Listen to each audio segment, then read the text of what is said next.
All right, we need to get started, and I understand people are getting their lunches and coming back, so we'll try to make this as functional as possible under the circumstances. So we're starting with the policy experts, and we have with us Margie McHugh, the director of the National Center for Integration with the Migration Policy Institute. To her left, Mimwa, the president of Asian American Advancing Justice. Charles Kamasaki, the senior cabinet advisor with NCLR. Petra Falcon, the executive director of Promise Arizona. And Amanda Berkson-Shillok with the National Skills Coalition. Delighted to have them with us. So a round of applause. Thank you so much. And we'll open up with one, each and every one of them will have some opening remarks, and unfortunately those will be very brief. They're on the issue from a policy perspective where we are, and then I'll have a couple of questions for them. So I'll start with Margie. I thought you were going to announce the raffle results, Ava. Tell everybody that the number's under their seat and they need to be in here in order to find out if they won. Anyway, it's wonderful to be here with everyone. I think for folks who know me, I think we were to talk about what's our sort of new American dream as our opening statement. And so I would say that mine is the same as it was when I left New York and my position with the New York Immigration Coalition back in 2007 to go down to Washington, D.C., and to try and put immigrant integration issues on the agenda of federal agencies.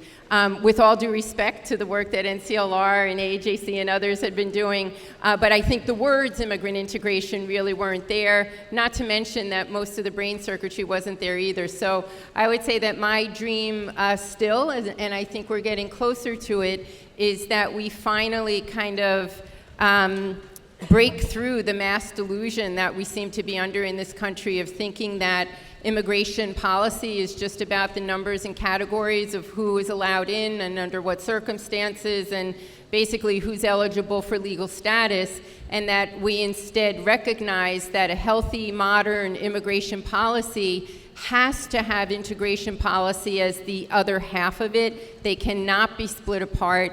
And basically we see this in every other Western country that has a robust immigration policy. We are really alone in not having an actual integration policy that's on par with our immigration policy. And what that would look like is having a White House Office on New Americans that has a coordinating function across agencies. That office should be working every 2 years, I would say, with state and local partners, looking at integration issues and outcomes, seeing what the federal government can do from a policy and funding perspective, and making sure that we really begin to bring integration policy up on a par with our immigration policy, which I think will do wonders for public policy, for public confidence in our integration system, and also it'll really help us follow through on the idea of the American dream and of immigrant success, because nothing's for free,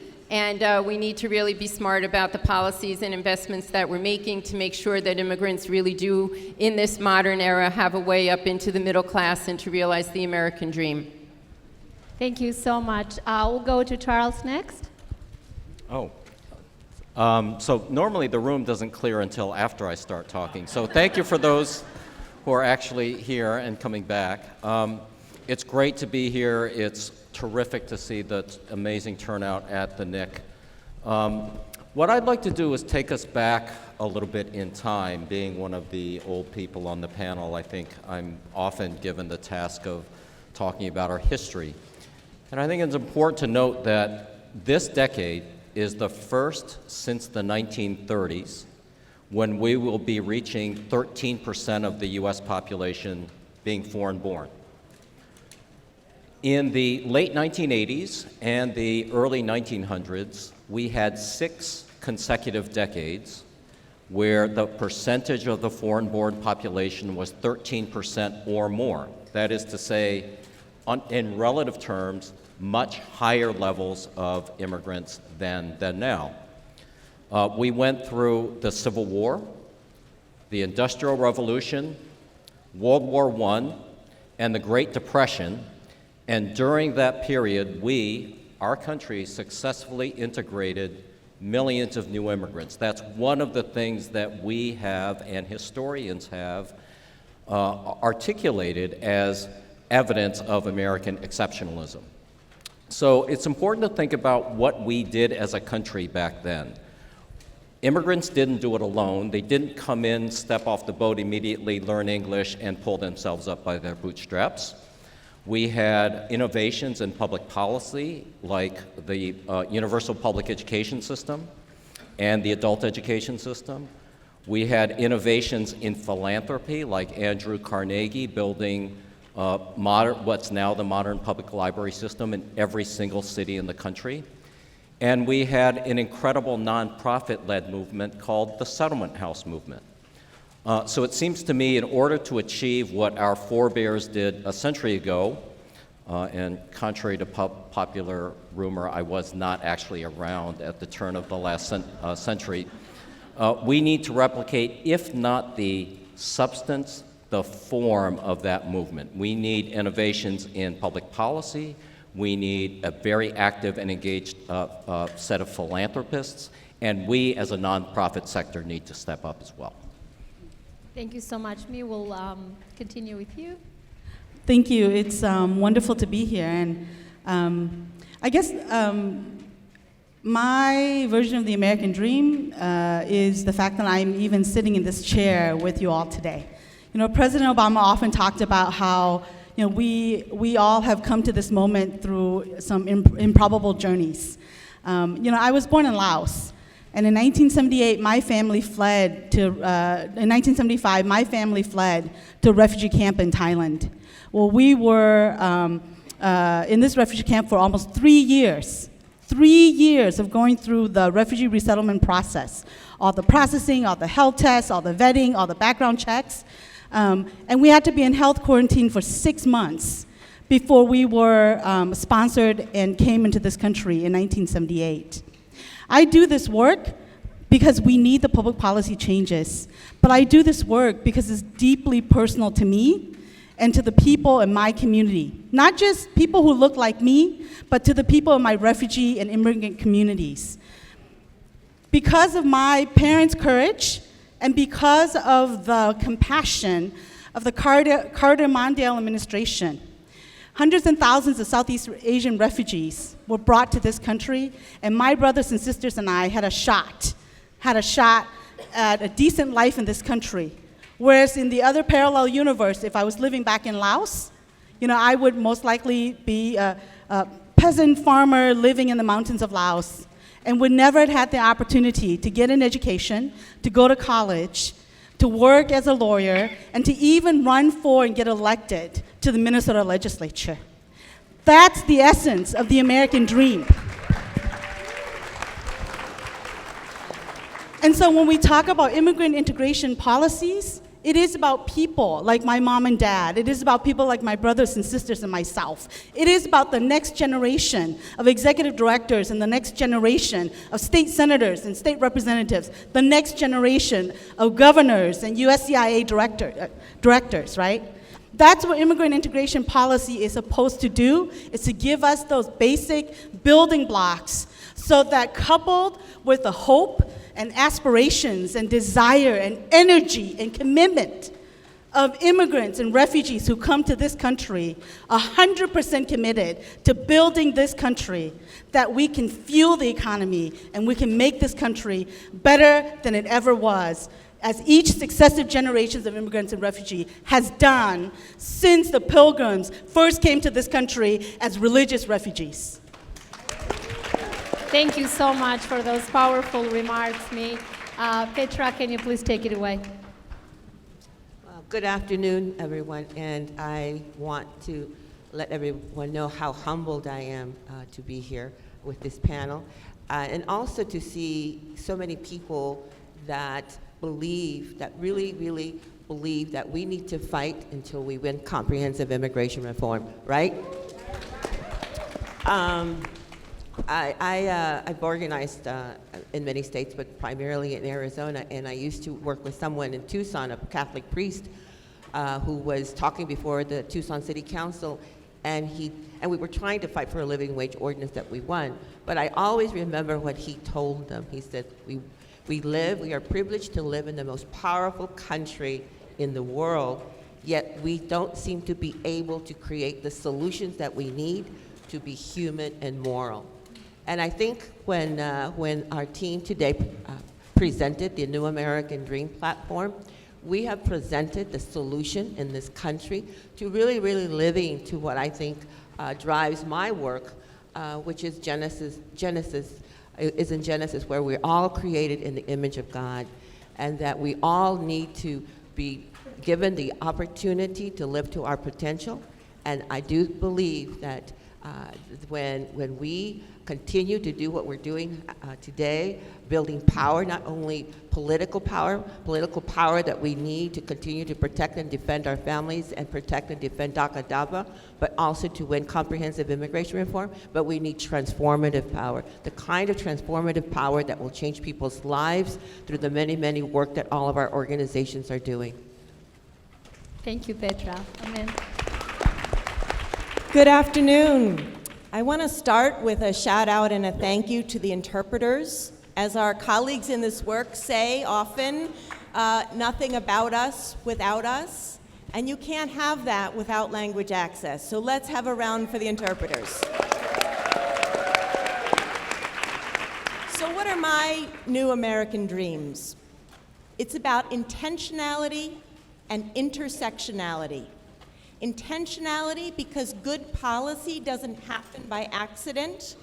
It happens because of the hard work of advocates like those on this panel and those in this room and those outside these walls. And it happens because people have thought hard about what good policy needs to look like.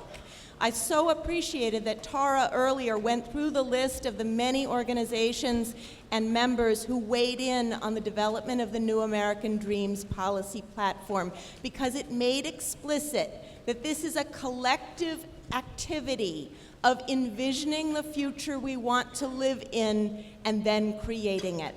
And so that brings me to intersectionality. We hear a lot now about the millennial generation. I like to joke that the young people coming up behind the millennials, the teens and the early 20-somethings now, are what we call the intersectionality is so real generation.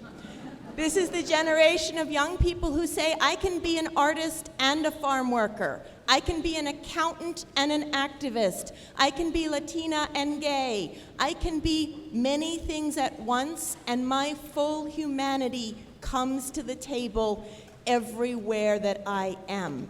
And I think we, in the older generations, and I say that because next year I'm turning 40, can look at that and can say, okay, policy has to be for us and by us. Policy has to be intentional. But policy also has to be intersectional, and it has to acknowledge the full humanity, whether it's ESL policy or workforce policy or whatever it is. So I'm going to stop there because I know we have limited time, but intersectionality and intentionality are my watchwords for good policy. Thank you so much, Amanda. Isn't this an amazing panel or what? Thank you so much. At this time, I have selected questions for each and every one member of the panel. I will start with Margie. And Margie, I just wanted to ask you to reflect on, in terms of what you heard from the federal government, from Director Rodriguez, from Felicia and Megan, as to where the progress is, what has been done, and what's next. Well, of course, like I would say probably like everyone who's been involved in this work and in the White House effort this past year, I'm very grateful for all the work that happened at the Domestic Policy Council level and also at USCIS in order to implement the White House Task Force on New Americans. I guess I would say, and you know, I just thinking about the platform and about how English language learning and deeper proficiency in English language is so critical to all the elements we've sort of all framed our work around this idea of civic, economic, and linguistic integration, and the robustness of systems that would help folks and investments that would help folks obtain those English language skills is just so weak. And I think that we haven't had, this is on us, not just on the folks who were involved in the process, but I think none of us has really figured out or organized ourselves in a way to do simple things, like really work for a doubling of the amount of money that is put in the budget for adult English language services. And I really hope, looking ahead, that we figure out how to push forward some of, that critical new investment, because I think we are headed for a lot of disappointment with the implementation of the new Workforce Innovation and Opportunity Act, because we're talking about a system that already is only serving about 4% of need. And in that system, we've been doing a very poor job of serving folks with adult training services if they are limited English proficient. So it's kind of an impossible task that we're asking states and localities to do.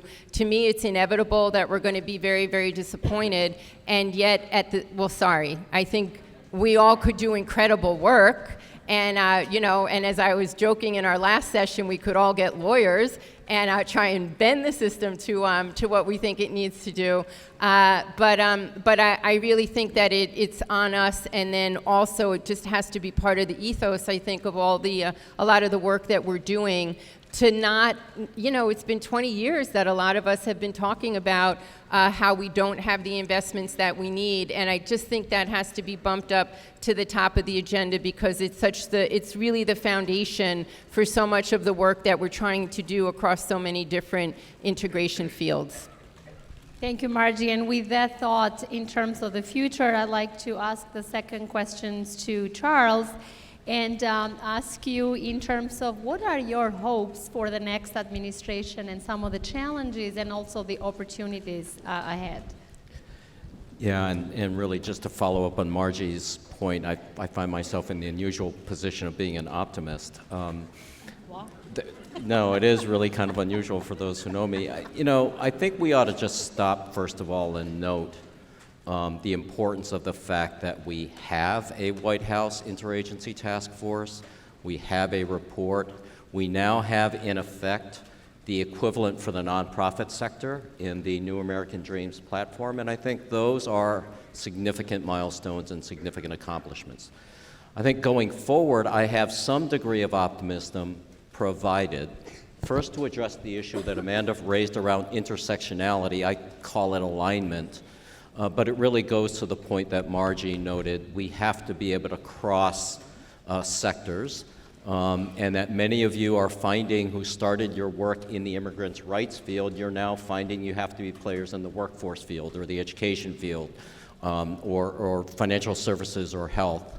That increasingly is going to be our challenge for the future, and the fact that we have an administration today that started a little late perhaps, an interagency task force, I think does set a marker so that at the beginning of the next administration, one would hope that we have that cross-silo, cross-agency planning that we know the field needs. Thank you so much. And I'd like to go next to Amanda and ask you, you heard, Margie's reflection and also Charles being an optimist and, challenges and opportunities. Could you share with us your reaction and your reflection on what you heard and your thoughts on the matter? Yeah, so I work at a skills organization, so my focus is around adult education and workforce, and I'm very keenly aware that Margie has identified a number of concerns and really an impetus and hopefully a galvanizing one for immigrant advocates. As they say, if you're not at the table, you're on the menu.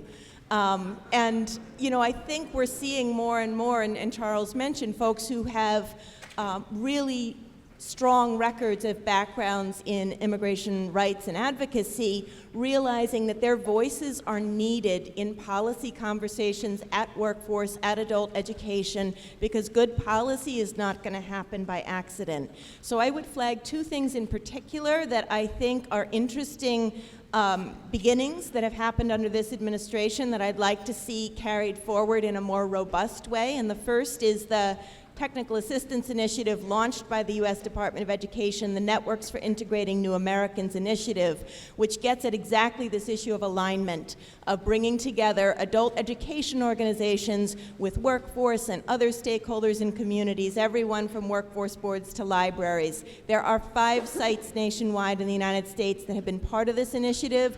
Their learnings should be shared and disseminated, and we should see that initiative more robust and carried forward in the next administration. The second is really around investment. And sometimes that's about new money, and I'm all for going up onto Capitol Hill and asking Congress to fully fund and appropriate not just the Workforce Innovation and Opportunity Act, but the other legislation that we have that provides avenues for people to get the skills they need so they can naturalize, so they can earn family-sustaining wages, so they can be on career pathways. But it also means thinking bigger about existing federal funding streams. And we've seen just a little bit of that in recent years with some funding around what are called the job-driven national emergency grants, because that's a really complex and confusing acronym, JDNEG. But we've noticed that when the federal government explicitly articulates that services, job services, employment services, adult education services to immigrants are explicitly permitted under a funding stream, there is a rush of folks in the states and localities who will come forward to say, fantastic, this is permitted, now we have a program model we'd like to implement, now we'd like to apply for funding. So I think one of the ways to thread the needle of what Margie's applying in terms of concerns and what Charles is identifying as room for optimism is to push so that the next administration continues to articulate that immigrants are eligible for so many of these programs, whether it's through HUD or the Department of Transportation or HHS or whomever, and to ensure that there is access for immigrant job seekers and immigrant adult learners to these programs that can help them build the skills that they need. Thank you. Thank you so much. Mia, I would like to ask you, how do you see the role of the New American Dreams platform move forward the integration agenda? I think that many of the aspirations in the New Americans platform is going to be really critical. Part of our ability, I think, to succeed, well, first of all, I mean, I want to also echo that this administration has put in place a leadership marker that I think through the platform, we are looking to hold sort of the successive administrations accountable, and that it is at least a floor with which we could, in this political season, engage in a conversation, as well as a starting point for a conversation with whichever candidate ends up, at 1600 Pennsylvania Avenue, right? That being said, I think that some of what I really liked about the platform is calling out to all of us to become our own advocates, calling out to our communities to build a sense of efficacy and self-determination in this conversation. And it is saying to us in our communities that we will no longer be defined and be victimized, but we do have the power and the ability to take charge of our future and our destiny. So the call for naturalization and the call for voter registration and the call for a deeply engaged immigrant and refugee community, it is our legacy and our right. And so the ability for us to unleash that political force is the long-term horizon solution beyond this election cycle. So I'm really excited about the platform. I'm looking forward to working within the Asian American community, which, by the way, through the support, and I know I'm going to embarrass her, but through the support of the Wallace Age Culture Foundation, the Asian American community has really been energized through a very, very intentional civic engagement effort to do exactly what the platform has called out to do. And so I think all our communities are ready, willing, and prepared, and we're not willing to just sit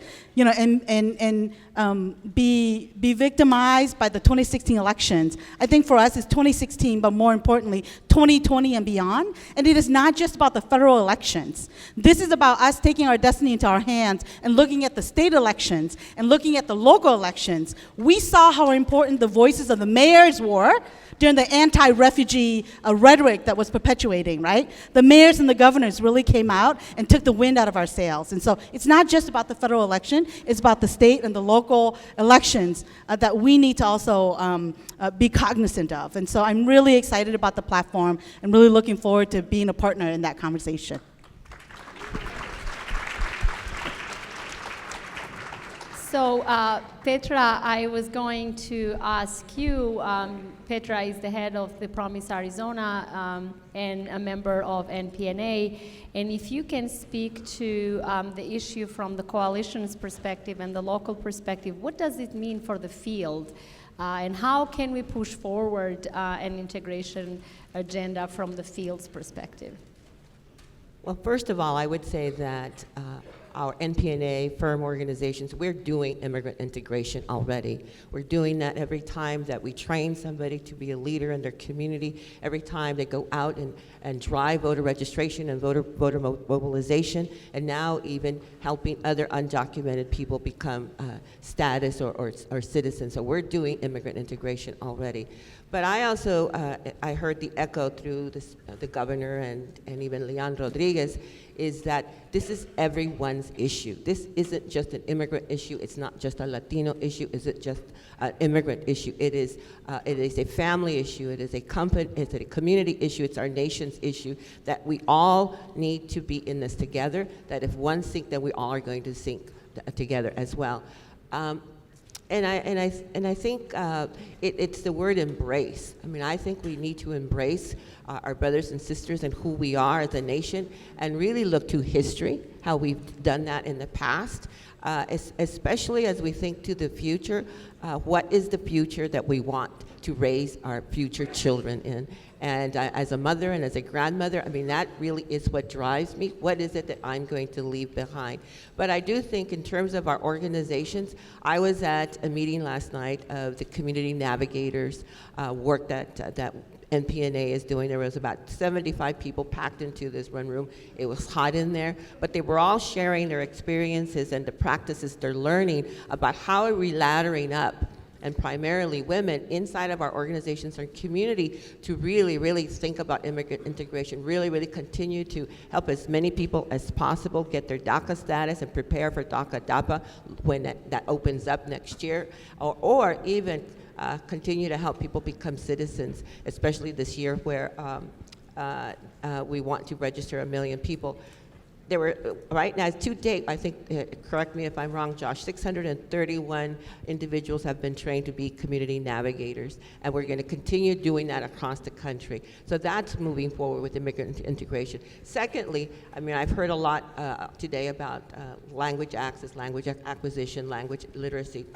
3 years ago, One America piloted what they're calling English innovations, and that is fast forwarding the ability for our individuals in our communities that need that English language to move forward, was piloted, and now it's in 6 of our organizations, and we were one of the 6 organizations across the country that this last semester had 60 students in the classroom, ages 18 to 60, learning English, but not just learning English through a book or through a teacher up front, but actually doing some community building work and using technology and a tablet that really is connecting them to language at a much faster rate.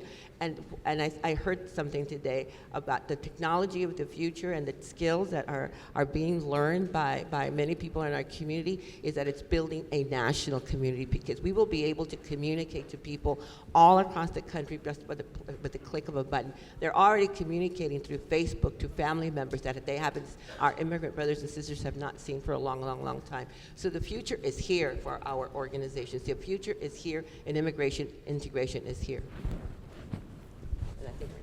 Thank you so much. So before I wrap up the panel, I know, Charles, you have one announcement to make about the Ready America 2 conference? You don't? Okay. All right.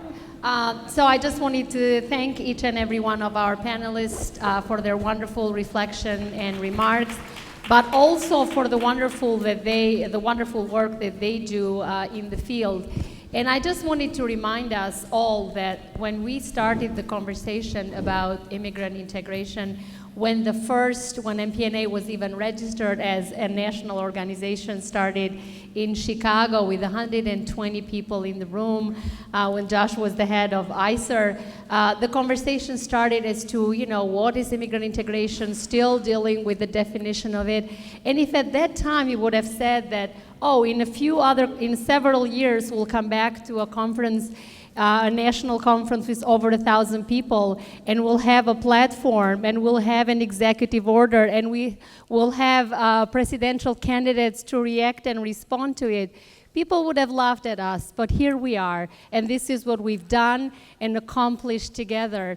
And we have a lot more to do, but the conversation has already started.